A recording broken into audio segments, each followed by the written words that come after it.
대통령과 집권여당 비대위원장의 충돌. 이 상황이 참 초현실적이고 이례적이라고 할 수밖에 없는 건 누가 뭐래도 대통령의 최측근이자 가장 총애를 받던 인사 아니겠습니까? 심지어 아바타 소리까지 들었던 인물인데 불과 비대위원장이 된 지 한 달 만에 대통령이 사퇴해라. 그 자리에서 내려와라. 이런 요구를 한 겁니다. 만약 대통령의 요구를 그대로 수용했으면, 즉 비공개 회동을 끝까지 비밀로 하고 조용히 자진 사퇴했으면 아마 이렇게까지 큰 뉴스가 되지 않았을 겁니다. 하지만 한동훈 위원장은 이 사실을 세상에 알렸습니다. 그러면서 나는 내 할 일을 하겠다. 분명히 밝힌 거죠. 그렇다면 이제 상황은 어떻게 전개될까요?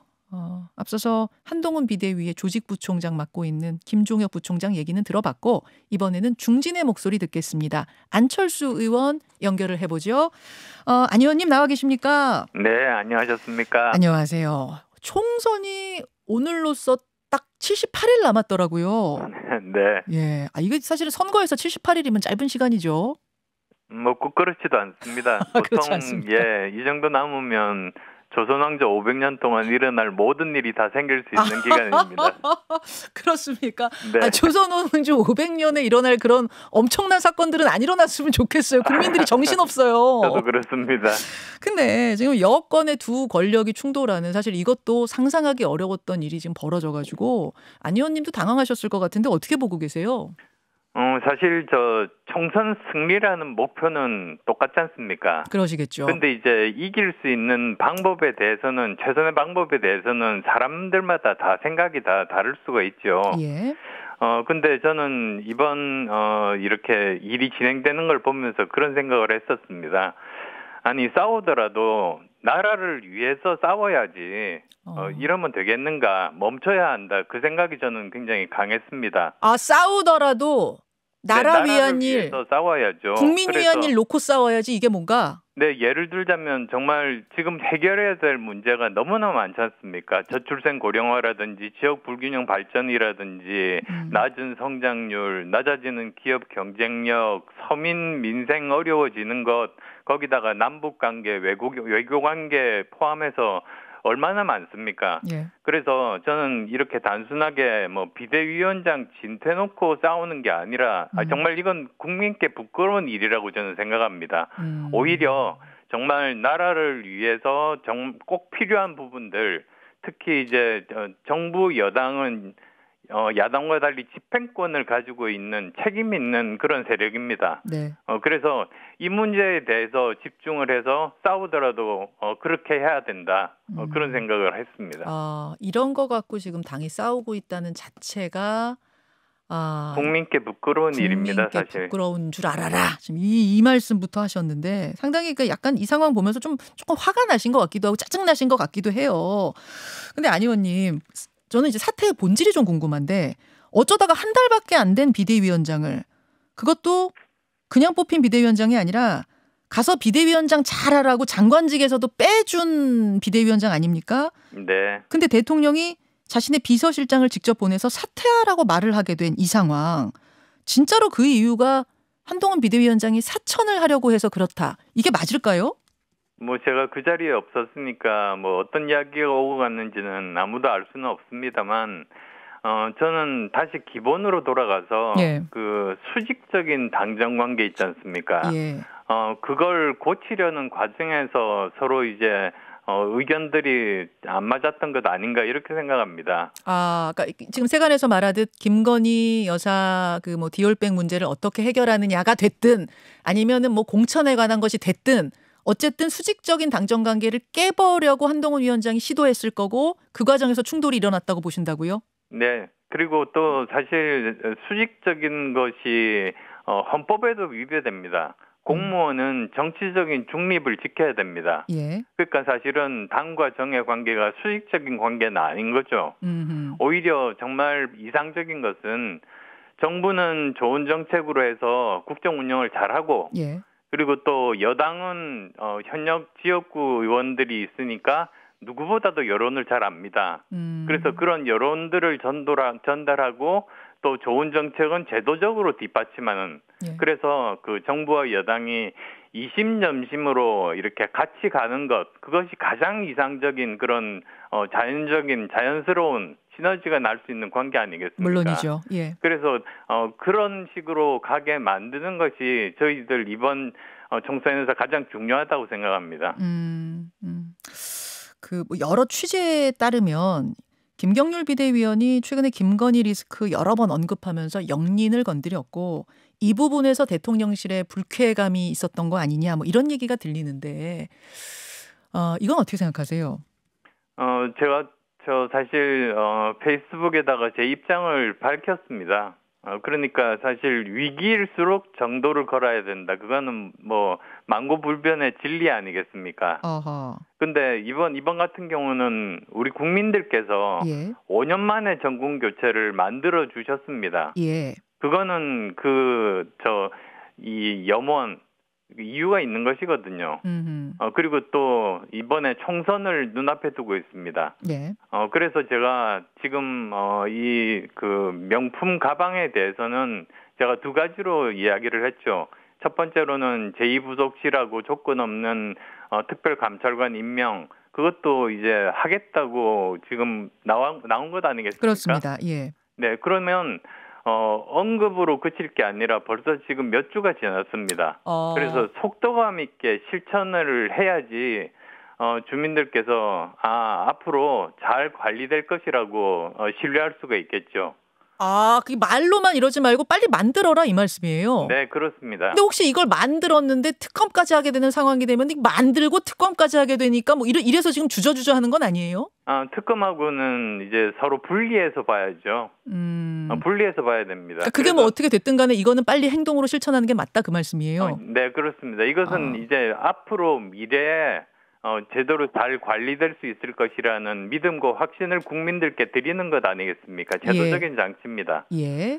그다음 또 제가 두 번째로 말씀드린 것이 이런 가방에 대해서는 진정 어린 입장 표명이 필요하다. 왜냐하면 기왕에 이제 모든 사람들이 다 알게 되었지 않습니까? 예. 그래서 이게 뭐 어떤 입장을 밝힐지 누가 발표하는 것이 뭐 필요한지 이런 것은 사실 대통령실에서 판단할 몫이라고 저는 생각하고요. 아하. 예, 그래서 어쨌든 이 부분에 대해서도 입장을 밝히는 것이 좋겠다. 그게 제가 페이스북에 일요일 날 썼던 그 내용입니다. 안 의원님, 사실은 이런 말씀을 하신 분이 안철수 의원, 하태경 의원, 뭐 이수정 교수, 김경률 비대위원 이런 분들인데 이런 부분에 대해서 직접 입장 밝히고 털고 가자라는 이야기를 했다가 그 부분이 영린 건드린 거 아니냐 뭐 이런 이야기들이 지금 돌고 있는 거 아니겠습니까? 그런 상황 속에서도 안철수 의원의 생각은 여전히 입장 밝히고 털고 가야 한다 이쪽이세요? 네, 그렇습니다. 그리고 또 이 입장이라는 게 또 다양한 방법의 그런 입장이 있을 수 있지 않습니까? 그리고 또 발표 주체에 따라서 형식에 따라서 다르지 않습니까? 예, 예. 그런 거는 대통령실에서 정무적인 판단을 정확하게 하셔가지고 예. 이 부분들은 잠재우면서 동시에 건강한 당정 관계를 통해서 예. 국민들의 삶을 좀 더 좋게 만드는 것에 집중하는 것. 예. 저는 그것이 정도라고 봅니다. 알겠습니다. 근데 이제 친윤계 이용 의원 같은 경우에는 이렇게 말했어요. 박근혜 전 대통령도 사과했다가 탄핵당했다. 사과하면 선거 망친다. 이런 주장의 글을 인용해서 공유했다고 하고요.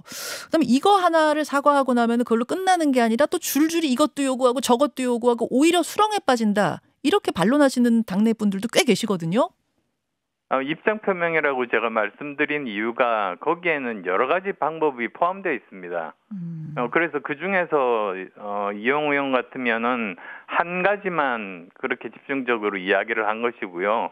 저는 뭐 여러 가지 이런 입장 표명의 방법 중에서 가장 국민들에게 와닿는 최선의 방법을 택해야 되는데 예를 들면 그 몫은 대통령실에서 정하는 것이다. 이런 생각입니다. 약간 지금 제가 선뜻 이해가 안 가서 그러니까 뭐 사과를 한다든지 뭐 아니면은 오해에 대해 구체적으로 유감을 여러 표현한다든지 가지 수위가 다 다르다는 얘기잖아요. 네네 설명을 한다든지 뭐 여러 가지 방법이 있으니까요. 예, 그것의 가장 효율적인 건 뭔지에 대해서는 판단을 잘해야 될 것이고 어쨌든 그냥 이렇게 묻고 갈 수는 없다는 것만은 분명하다 그 말씀이신 거예요? 네, 지금은 그 상황이 된 것 같습니다. 알겠습니다. 만약 묻고 간다면 그냥 묻어버리고 간다면 왜냐하면 몰카 공작이니까 함정 취재니까 하면서 묻고 간다면 그러면 총선에서도 이게 좀 수도권에 특히 진짜 악영향이 있을 거라고 보시는 거예요. 현장에서 어떻게 느끼시는데요? 사실 제가 주말마다 그 탄천변으로 이렇게 달리기를 합니다. 예. 보통 한 30km 정도 주말에 달리는데요. 그러면서 굉장히 많은 분들을 봅니다. 예. 그러면서 이야기도 많이 듣고 하는데 최근 한 일주, 더 정확하게 말씀드리면 지난주 토요일, 일요일 날 반응이 굉장히 달랐습니다. 그리고 거기는 저희들 당원들도 있었거든요. 네네. 어떻게 달랐습니까? 그래서 좀 이 부분에 대해서 이건 심각하고 그냥 묻고 넘어가기는 힘들다. 왜냐하면 우리가 지금까지 선거를 여러 번 치르면서 보지만 묻고 넘어갔을 때 잊어버리지 않고 꼭 그게 표심에 반영이 되는 걸 우리가 굉장히 많이 봤습니다. 그래서도 이 부분에 대해서는 어떠한 형식이든 최선의 어떤 입장 표명이 필요하다.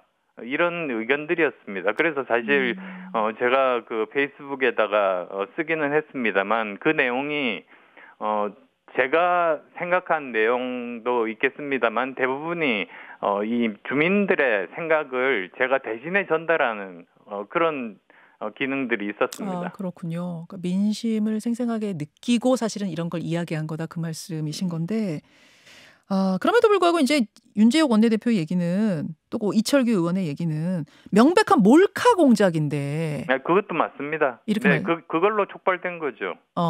그거는 그럼에도 불구하고 왜 사과해야 되느냐. 장해찬 전 최고 같은 경우에는 김건희 여사가 피해자다 이렇게 얘기했어요. 네, 그래서 여러 가지를 종합적으로 검토해서 대통령실에서 입장을 정해야 된다고 그 말씀을 드린 거고요. 몰카 공작에 대해서는 그건 그것대로 어떤 조치가 취해질 수 있고 또 그 가방에 대해서는 가방 나름대로 설명이 필요하다는 그런 뜻이죠. 예. 알겠습니다. 어쨌든 이게 몰카 공작이었든 어쨌든 그것을 받은 걸 국민들이 영상으로 생생히 본 상황에서 그냥 이걸 덮고 묻고 넘어갈 수는 없을 것이다라는 이런 민심을 전달하셨는데요. 그나저나 안 의원님, 안철수 의원님, 이번 이제 사태를 보면서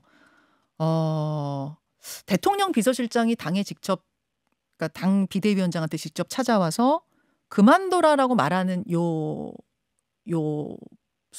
장면. 그러니까 이유가 뭐가 됐든 간에 당대표한테 그만둬라라고 말하는 이것이 상식적인가?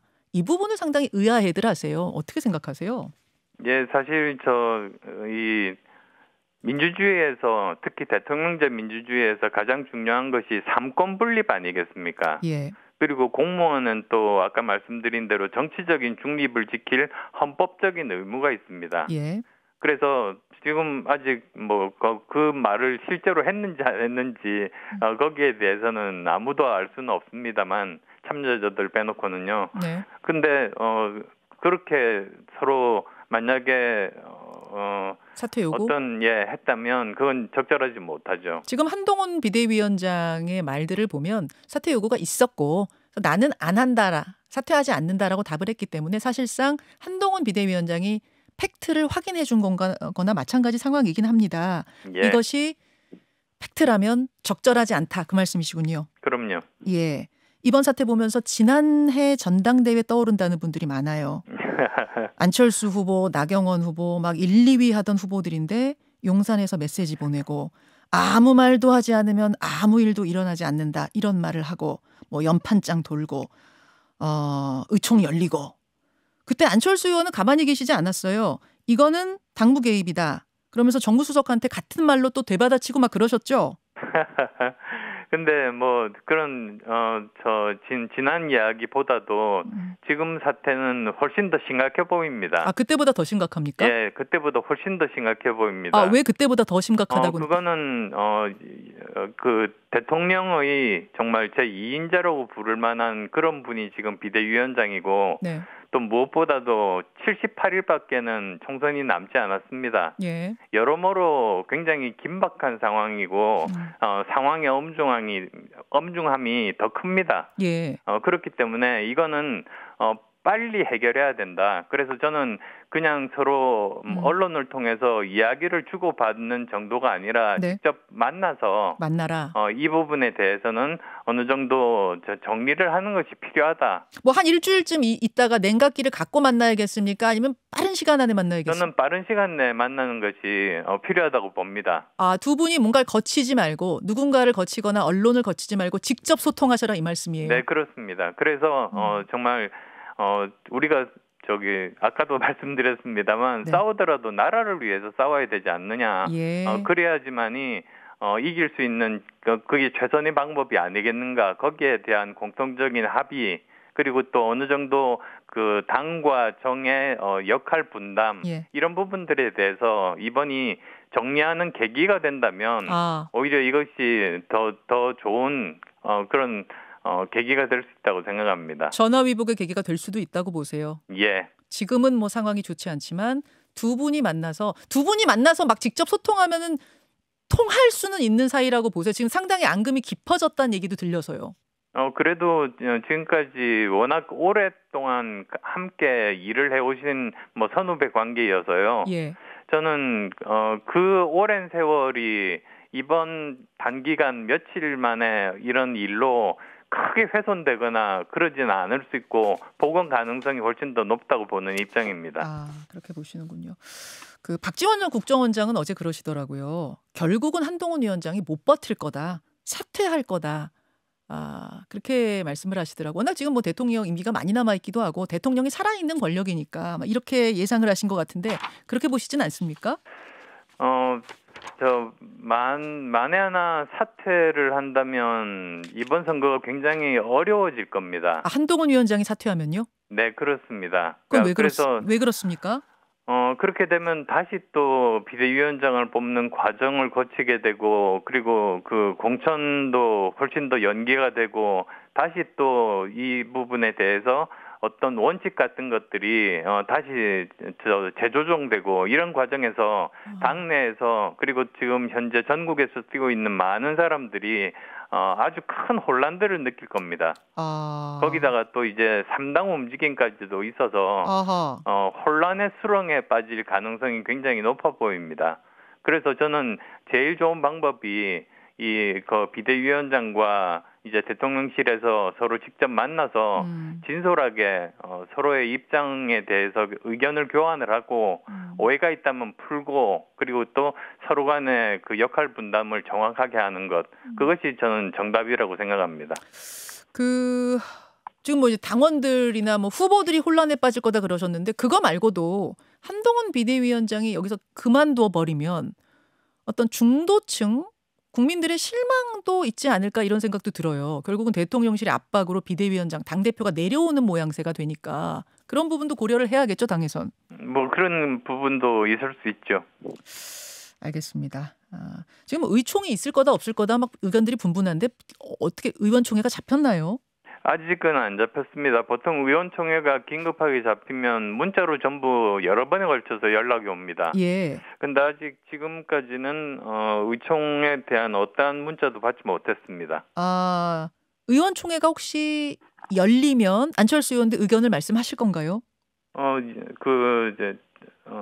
형식에 따라서 다르겠죠. 보니까 예전에는 우선은 중진 의원분들부터 모아서 먼저 의견들을 다 듣고 이제 그걸 종합해서 전체 의총을 하고 이런 경우도 있고요. 또 어떤 경우에는 처음부터 한꺼번에 하는 경우도 있습니다. 거기에 따라서 뭐 저로서는 최선을 다해서 제 입장을 밝히도록 하겠습니다. 예. 지난번처럼 의원총회 열리고 대표를 비토하는 그 대상자를 비토하는 의견들이 쭉 나오고 뭐 이런 분위기는 안 될 거라고 보세요? 저는 좀 더 건설적인 그런 방법으로 의총이 진행됐으면 합니다. 그래서 어떻게 하면 이번 총선에서 승리할 수 있을 것인가. 그리고 또 어떻게 하면 이 부분을 정말 나라를 위해서 정말 꼭 필요한 그런 민생 정책들 중심으로 그렇게 전선들을 펼쳐나갈 수 있을 것인가. 네. 이런 것이 바람직하다고 생각합니다. 알겠습니다. 두 가지만 딱 질문 드리고 마치죠. 하나는 개혁신당 이준석 대표와 또 야당의 이제 일부에서는 이번 논란이 사전에 기획된 약속 대련 아니냐, 대통령하고 비대위원장이 지금 뭐 일종의 짜고 이러는 거 아니냐, 이런 주장들을 합니다. 이건 어떻게 생각하세요? 가능성이 있나요? 저는 그건 너무 정치를 공학적으로 보는 것 아닌가, 음모론에 입각해서 주장하는 것 아닌가 생각합니다. 그래서 오히려 저는 그런 것보다는 오히려 지금 현재 3당 같은 경우는 이제 만들어졌는데 뭘 하겠다는 건지 국민들이 모르지 않습니까? 그러니까 자신들의 비전이나 네. 또는 다른 기존의 정당들과 차별점을 부각하고 알리는 게 저는 중요하다고 생각하고요. 그리고 또 민주당 같은 경우도 그냥 다른 당 실수에 의해서 반사이익을 기대하는 그런 정치는 나쁜 정치 아닙니까? 어허. 그래서 오히려 이번 일을 계기로 해서 건설적인 당정 관계가 중요하다는 점, 그 다음에 또 자신들의 비전이나 그런 정책을 통해서 예. 정책 대결의 장으로 이 전체 총선 국면을 만들어 나가는 것, 그런 것에서 먼저 앞서서 치고 나가는 당이 이번 총선에서 국민들의 선택을 받을 겁니다. 그 민주당 같은 경우에는 당무 개입, 대통령의 당무 개입으로 법적 조치를 할 수도 있다. 뭐 이런 이야기가 지금 나오고 있거든요. 그건 아마 민주당에서 나름대로 정책적으로 판단하겠죠. 예. 정책적으로 판단할 것이란 말씀은 뭐 어떻게 받아들여야 될까요? 그러니까 뭐 그것이 어느 정도 법리적인 그런 나름대로 승산이 있을지 네. 뭐 이런 여러 가지 전략적인 고려가 있지 않겠습니까? 하지 못할 거라고 보십니까? 글쎄요. 저는 하지 않을 가능성이 조금 더 많은 것 같습니다. 그건 왜 그렇게 내다보실까요? 오히려 좀 더 국민들에게 뭐 제도적이고 이런 쪽은 조금 이렇게 안 와닿을 수 있으니까요. 오히려 이 명품 가방에 대한 부분들이라든지 뭐 이런 부분으로 선거를 치르려고 지금 하는 것 같습니다. 그렇게 보세요. 만약 한동훈 비대위원장이 대통령 만나서 당정 관계 새롭게 하자 이렇게 뭐 소통을 하고 또 김건희 여사 건에 대해서는 이러이러하게 국민들께 설명하자라고 하는 그 말이 받아들여지면 그렇게 되면은 제3지대나 야당의 어떤 영향도 있을 거라고 보십니까? 역할 좀 축소될 수 있다고 그렇게 되면 3당의 운신의 폭이 굉장히 좁아질 겁니다. 그리고 또 그것을 계기로 해서 그렇게 되면 더 이상 민주당에서도 공격하기보다는 정책 대결, 비전 대결의 그런 장으로 갈 수밖에는 없게 될 겁니다. 저는 그러기를 바랍니다. 예, 여당 속의 야당 역할을 한동훈 비대위원장이 하게 되면 야당의 입지는 오히려 줄어들 수 있고 정책 대결로 갈 것이다. 그렇게 보신단 말씀이에요. 네, 그렇습니다. 알겠습니다. 안철수 의원은 어떤 생각을 가지고 있는지 오늘 함께 나눠봤습니다. 안 의원님 오늘 고맙습니다. 네, 감사합니다. 김현정의 뉴스쇼는 시청자 여러분의 참여를 기다립니다. 구독과 좋아요, 댓글 잊지 않으셨죠?